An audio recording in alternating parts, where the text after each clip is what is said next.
Hello, नमस्कार, आदाब, सत श्री अकाल, सुस्वागतम। रेडियो ऊर्जा FM 89.6 सुन रहे हैं आप अपने ऊर्जा साथी आशीष के साथ, और ये चल रहा है आपका अपना फेवरेट प्रोग्राम गुरुकुल। तो मित्रों, जैसा कि आप जानते हैं, गुरुकुल वो प्रोग्राम है जहां पर हम बच्चों से बच्चों की और बच्चों के बारे में बातें करते हैं। हमारे साथ जुड़ते हैं बहुत ढेर सारे गेस्ट, जिसमें बच्चे भी होते हैं, पेरेंट्स भी होते हैं, टीचर्स होते हैं, प्रिंसिपल्स होते हैं। बच्चों की समस्याओं को हम समझने की, जानने का प्रयास करते हैं, और साथ ही ये प्रयास करते हैं कि उन समस्याओं का हम समाधान भी निकालें। क्योंकि अभी एग्ज़ाम पीरियड्स चल रहे हैं और ज़्यादातर बच्चों के हाफ ईयरली एग्ज़ाम्स चल रहे हैं, तो कहीं ना कहीं उनके मेंटल प्रेशर को थोड़ा सा रिलीज़ करने के लिए आज गुरुकुल आपके लिए एक बहुत ही प्यारा सा नाटक लेकर आया है। जी हाँ मित्रों, एक ऐसा नाटक, जैसा कि हम सारे ही जानते हैं कि नाटक या कहानियों से बच्चे बहुत कुछ सीखते हैं, और इसी तरह की एक सीख लेकर आज हम आपके सामने प्रस्तुत हैं, जहां पर हम आपको एक नाटक सुनाएंगे जिसे सुनकर आपको ऐसा लगेगा कि आप नाटक देख रहे हैं। तो आइए इस नाटक की शुरुआत करते हैं। सबसे पहले जान लेते हैं ये नाटक है क्या। तो ये नाटक है जिसका शीर्षक है संस्कार और भावना। ये लिखा है विष्णु प्रभाकर जी ने। विष्णु प्रभाकर जी का जन्म उत्तर प्रदेश में 21 जून सन 1912 में हुआ, और आपने प्रारंभिक शिक्षा प्राप्त करके स्नातक और परीक्षा उत्तीर्ण की।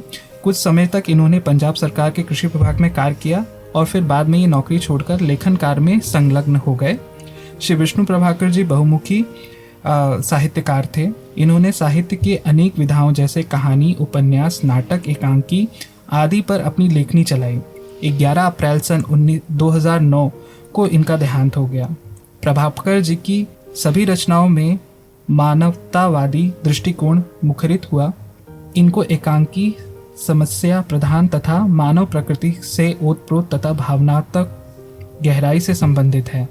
तो आइए जान लेते हैं कि हमारे इस नाटक में कौन कौन से पात्र हैं। तो सबसे पहला पात्र है माँ का, जो एक सांकृतिक काल की एक नारी हैं। उसके बाद है अतुल। अतुल माँ के छोटे पुत्र हैं। उसके बाद है उमा जो कि अतुल की पत्नी है। राम सिंह नौकर है, और मिश्राइन माँ के बड़े पुत्र अविनाश और उनकी पत्नी। तो आइए करते हैं अपने नाटक को शुरू। मध्य वर्गीय परिवार के आंगन का दृश्य चल रहा है। पूर्व की ओर 2 कमरे हैं जिनके द्वार बंद हैं। पश्चिम भाग का द्वार बाहर जाता है, वह भी बंद है। उत्तर भाग में रसोई के आगे बरामदा है। दक्षिण में एक बड़ा बरामदा है जिसका एक द्वार बैठक में जाता है और दूसरा बाहर। जो कोई दिखाई देता है वह स्वच्छ, सुंदर और उच्च स्थिति का प्रतीक है। बैठक में एक सोफे का अंश है। रसोई के पास स्वच्छता है और अलमारी में उचित सामान व्यवस्थित रूप से रखा हुआ है। आंगन में एक और पलंग पड़ा हुआ है।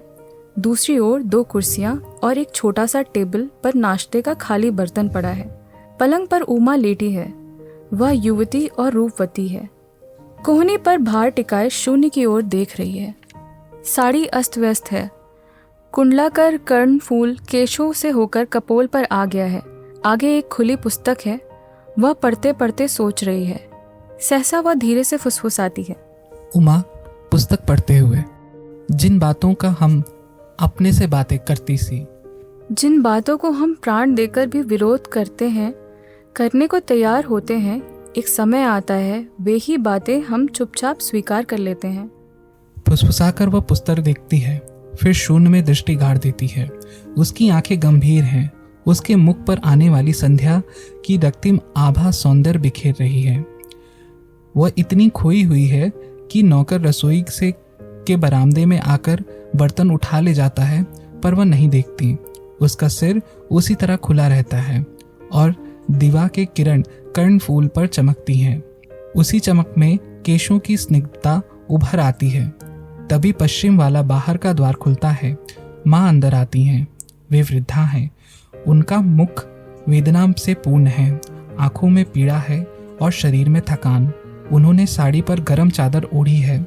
उनकी पग ध्वनि सुनकर उमा चौंक कर उठती है और आंचल ठीक करती है। माँ उसी के पास आकर धम से बैठ जाती हैं। बैठती बैठती कहती हैं, तूने सुना उमा? क्या माताजी? पिछले महीने अविनाश बहुत बीमार था। सच? हाँ। उन्होंने तो कुछ नहीं बताया। वह क्या बताता? वह क्या वहाँ जाता है? फिर भी सुना तो होगा, आपसे किसने कहा? मैं कुमार के घर गई थी, वहीं उसकी मिसरानी ने मुझे बताया। कहने लगी, तुम्हारा बेटा तो बहुत बीमार रहा, मर कर बचा। सुनकर मैं शर्म से गड़ गई। मेरा बेटा बीमार रहे और मुझे पता भी न लगे। माँ की आंखों में आंसू भर आते हैं, उनके स्वर लड़खड़ाते हैं। बचपन में उसे कभी खांसी भी हो जाती थी तो मैं कई कई दिन तक न खाती थी न सोती थी। वे बहुत तेरा समझाते थे, नाराज भी हो जाते थे, पर जी नहीं मानता था। और अब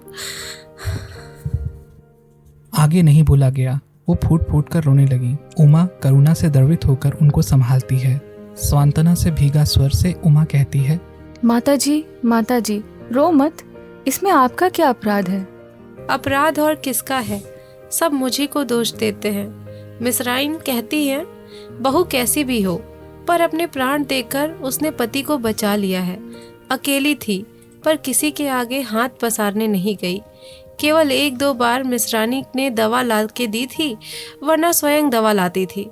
घर का काम करती थी और फिर अविनाश को देखती थी। पर माता जी, भाई साहब को हुआ क्या था? हैजा। क्या? हैजा? मरकर बचा है बेटी। 10 दिन बीत गए, पर अभी तक दफ्तर नहीं जाता। कैसा अचरज है, उन्हें पता भी नहीं लगा। पता लगा भी हो तो क्या, वह बताने वाला है? पर माता जी, ये तो... मैं जानती हूँ, मेरे ही तो बेटे हैं। माया ममता किसी को नहीं छू गई है। हर बात में देश, धर्म और कर्तव्य की दुहाई देने उन्होंने सीखा है। आखिर इनका बाप भी तो ऐसा ही निर्मम था। मुझे याद है, जिस समय अतुल छोटा सा लड़का रहा, बचने की कोई आशा न थी। उस समय वे शांत मन से उसको धरती पर लिटाने के लिए सामान हटा रहे थे। दुनिया ने दांतों तले उंगली दबाकर कहा था, ऐसा भी क्या बाप जो अपने बेटे के लिए नहीं रोता। उसी बाप के ये बेटे हैं। मुझे सदा इन्होंने माया ममता में फंसी हुई कहकर कोसा है, सदा मेरी निंदा की है। चोट पर चोट खाकर उमा तिलमिलाती है। उसके भाव पलटते हैं। करुणा पहले खींच, फिर हल्के रोष में बदल जाती है। लेकिन माता जी, इसमें सब दोष भाभी का है। वह तो है ही, पर बहू... मैं अच्छी तरह जानती हूँ, वह देखने में बड़ी भोली लगती हैं, परंतु... भोली? हाँ, बहुत भोली माता जी, बहुत प्यारी। जो एक बार देख लेता है, वह फिर उस रूप को कभी भूल नहीं सकता। बार बार देखने को मन करता है। बड़ी बड़ी काली आंखें, उनमें शैशव की भोली मुस्कुराहट, अनजान में ही लज्जा से लाल हुए कपोल पर रहने वाली हंसी। पर उमा, तूने क्या अविनाश की बहू को देखा है? हाँ माता जी। कब? एक दिन जब आप उनसे गुस्सा होकर बहुत दुखी हो रही थी, तब मैं भाभी के पास गई थी। दोपहर का समय था, आप सो गई थी। सच माता जी, तब उनके रूप को देखकर मैं चौंक उठी थी। बंगाली इतने सुंदर होते हैं। मुझे देखकर वो मुस्कुराई, फिर गले में आंचल डालकर प्रणाम किया, और जब मैंने अपना परिचय दिया तो गदगद हो उठी, मुझे छाती से लगा लिया। पर तूने मुझे कभी बताया नहीं। बताना ही नहीं चाहती थी। क्यों? क्योंकि मैं उनसे लड़ने गई थी। लड़ने गई थी? जी हाँ, मैं उनसे लड़ने गई थी, क्योंकि वे आपके दुख का कारण थी। वे ना होती तो बड़े भैया आपसे अलग कैसे होते? यही बात मैंने उनसे भी कह दी थी। सच? जी हाँ। तब पहले तो वो मेरी बात सुनकर मुस्कुरा दी, फिर बोली, इसमें मेरा क्या दोष है? या तो मुझे तो बहुत क्रोध आ रहा था। बात काटकर मैंने कहा, दोष तुम्हारा नहीं तो किसका है? तुम नहीं चाहती तो बड़े भैया माँ को कैसे छोड़ देते? तुम अब भी चाहो तो सब कुछ ठीक हो सकता है। तुम उन्हें छोड़ सकती हो। तुम उमा, ये कहा तुमने? हाँ, मैंने स्पष्ट कहा था। माँ को बेटे से अलग करना पाप है। माँ का हृदय तोड़ना अत्याचार है। उस अत्याचार को दूर करने के लिए प्राण भी देने पड़े तो कम है। तो उसने क्या कहा? वह बोली, बहन, मैं मानती हूँ माँ बेटे के संबंध से बढ़कर और कोई संबंध नहीं। पति भी वह जिसके लिए उसने समाज की ही नहीं वरन अपने हृदय की साक्षी दी है, जिसे वह प्यार करती है। उसे कहने पर वह प्राण दे सकती है, परंतु उसको दुखी करके वह किसी को सुखी करने की कल्पना भी नहीं कर सकती। करेगी तो वो पापिन है। सोचो, तुम स्वयं पत्नी हो। यद्यपि तुमने मेरी तरह पति का वर्ण नहीं किया, फिर भी तुम उन्हें प्यार करती हो। मुझे यह बात बहुत बुरी लगी। मैंने कहा, सब पत्नियां अपने पतियों से प्यार करती हैं, मैं भी करती हूँ, प्राणों से अधिक प्यार करती हूँ। सुनकर वे घबराई नहीं, चौंकी भी नहीं, बोली, सबकी बात मैं नहीं जानती, इतना अधिकार मेरा नहीं, पर मैं नहीं जानती तुम अपने पति को प्यार करती हो, तभी तो यहाँ आई हो। मैं अतुल को भी जानती हूँ, उसका भाई भी है, वह कई बार मेरे पास आया है। अतुल वहाँ गया है? जी हाँ माता जी, उन्होंने यही कहा था। मुझे भी बहुत अचरज हुआ। मैंने पूछा, वे यहाँ आते हैं? तो हंसकर बोली, डरो नहीं, वो भाई के पास नहीं आते, दफ्तर के काम से आते हैं। तुम्हारी बातें उन्होंने ही मुझे बताई हैं। मैं जानती हूँ तुम उन्हें प्यार करती हो। सोचो तो, कोई तुमसे कहे तुम अतुल को छोड़ दो क्योंकि उसकी माँ या उसका परिवार इस विवाह से नाराज है, तो क्या तुम? मैं आगे सुन नहीं सकी। मैंने चिल्लाकर कहा, भाभी बस करो, पर उन्होंने बात पूरी करके ही दम लिया। बोली, तो क्या तुम्हें उनको छोड़ दोगी? बोलो।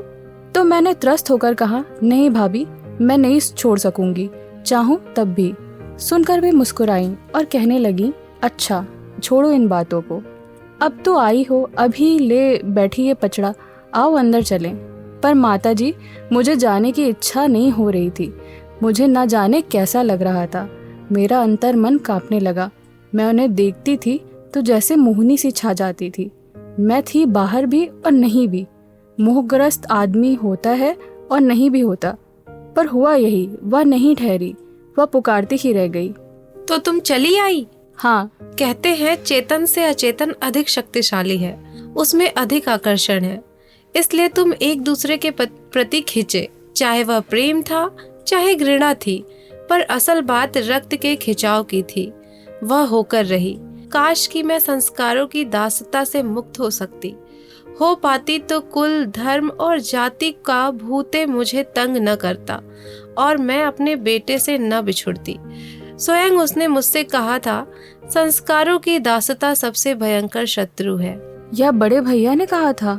हाँ, उसी ने कहा था।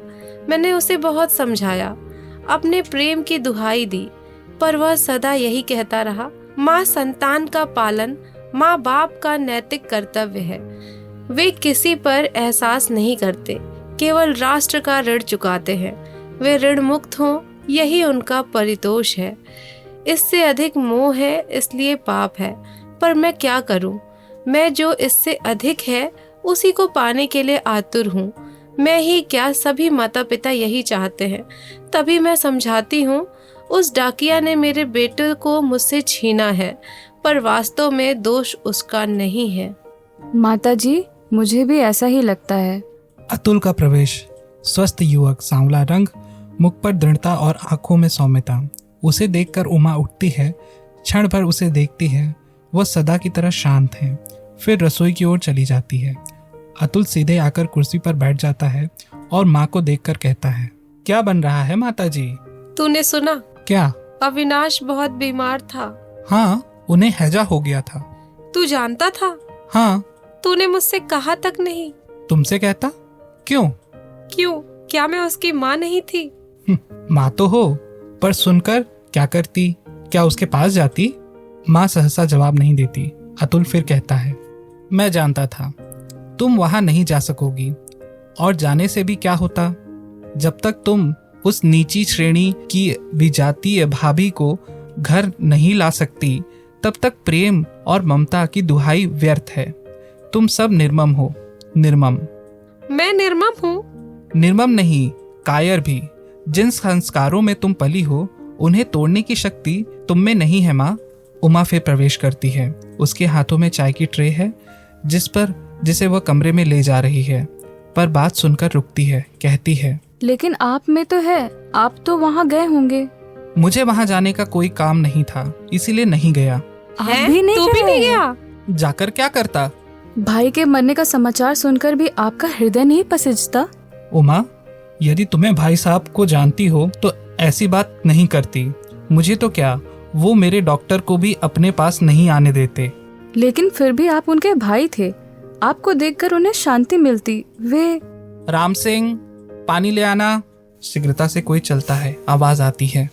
हाँ उमा, अतुल, मैं ठीक कह रही हूँ, वह नहीं बचेगा। लियाई सरकार। देखो उमा, भाभी से बढ़कर भैया का और कोई नहीं है। ये कटु सत्य हमें स्वीकार करना ही चाहिए। इसीलिए इनके होते हुए हमें कुछ भी करने का अधिकार नहीं है, ना है ना था। उमा त्रस्त होकर चली जाती है। माँ भी उठती हैं। नौकर पानी ले आया है। अतुल हाथ मुंह धोने लगता है। कई क्षण केवल पानी गिरने के शब्द होता रहता है, फिर बाहर से द्वार खुलता है। मिसरानी प्रवेश करती हैं। प्रौढ़ा है और एक फटी हुई ऊनी चादर ओढ़े हैं। सिमटी सी अतुल को देखती हुई अंदर चली आती हैं। अतुल उसे देखकर भी नहीं देखता, फिर अंदर से बात करने का स्वर उठता है। शीघ्र ही वह तीव्र हो जाता है। सूर्य की किरणें धीरे धीरे विदा लेती हैं। थके विश्व को सहलाने के लिए आगे बढ़ती है। तभी माँ कमरे से बाहर आती हैं। वे अब और भी उद्विग्न हैं और पैर डगमगाते हैं। वाणी में रुंध आ जाती है। अतुल, तूने और भी सुना? क्या माँ? अब अविनाश अच्छा हुआ तो उसकी बहू बीमार पड़ गई। कहते हैं उसके बचने की कोई आशा नहीं है। हाँ, सुना तो है। क्या सुना है? यही कि भाभी मरना सन है। क्या? तो तुझे यह भी पता है? हाँ माताजी, मुझे पता है। और यह भी पता है कि अपने प्राण खपा कर भाभी ने भैया को तो बचा लिया, परंतु भैया के पास भाभी को बचाने के लिए प्राण नहीं है। अतुल, तो अविनाश की बहू मर जाएगी। अतुल, तो अविनाश की बहू मर जाएगी। सुना तो ऐसा ही है माँ। आप क्या कह रहे हैं? आप वहाँ नहीं गए? नहीं, आप वहाँ जाइए। कोई लाभ नहीं होगा उमा। भैया का एक दोष है, वो जो कहते हैं करना जानते हैं। उनके पास पैसे नहीं हैं, परंतु उसके लिए वो किसी के आगे हाथ नहीं पसारेंगे। वे फौलाद के समान हैं, जो टूट जाता है पर झुकता नहीं। लेकिन भाभी को कुछ हो गया तो? भाभी को कुछ हो गया तो क्या होगा? नहीं उमा, इससे आगे सोचने का अधिकार मुझे नहीं है। लेकिन मुझे तो है। अधिकार तो तुम्हें भी नहीं है माँ, पर तुम सोचो तो तुम्हें कोई रोक भी नहीं सकता। तो मैं सोचती हूँ, अविनाश की बहू को कुछ हो गया तो शायद अविनाश भी। आगे शब्द नहीं निकलती। वाणी फूट पड़ती है। उमा अवाक उन्हें देखती है। माताजी, माताजी। हाँ बेटी, मैं उसे जानती हूँ। वह नहीं बचेगा, नहीं बचेगा। माताजी, आप क्या कह रही हैं? माँ, तुम इतना जानती हो? हाँ उमा, अतुल, मैं ठीक कह रही हूँ। वह नहीं बचेगा। उसे बचाने की शक्ति केवल मुझी में है, केवल मुझी में। माँ? अतुल, इसीलिए मैं कहती हूँ तू एक बार मुझे उसके पास ले चल। वह निर्मम है, पर मैं माँ हूँ। मुझे निर्मम नहीं होना चाहिए। मैं उसके पास चलूंगी। माँ, तुम कितनी अच्छी हो। अभी चलो माँ, पर चलने से पहले एक बात सोच लो। यदि तुम उस नीच कुल की विजातीय भाभी को इस घर में नहीं ला सकती तो जाने का कुछ लाभ नहीं होगा।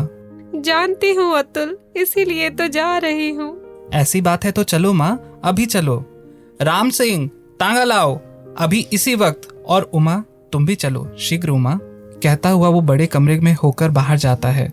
उसकी आंखें भर आई हैं। माँ और उमा कई क्षणों तक शून्य को ताकती रहती हैं। वातावरण में शांति और स्निग्धता है।